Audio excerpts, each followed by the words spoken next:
Kilalanin ang pinaka-kakaibang ibon sa buong mundo. Ito ang kiwi bird, ang cute, kakaiba na flightless bird. Ang mga ibon na ito ay nakatira sa mga butas, at mayroong kakaibang balahibo na hawig sa buhok. Sila ang tanging ibon sa buong mundo na ang kanilang ilong ay nasa dulo ng kanilang tuka. Endemic o tanging sa New Zealand lang sila makikita, at may sukat na tulad lamang ng isang alagang manok.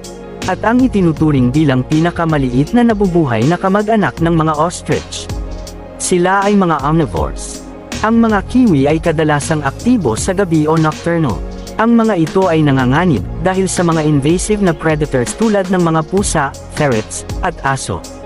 Ang mga ito rin ang pinakamalaking banta sa mga kiwi. Sa karagdagan, ang mga itlog ng kiwi ay malalaki, umaabot sa 25% ng timbang ng inahin. Dahil dito, ang mga sisiw ng kiwi ay handa na agad tumakbo pagkapanganak.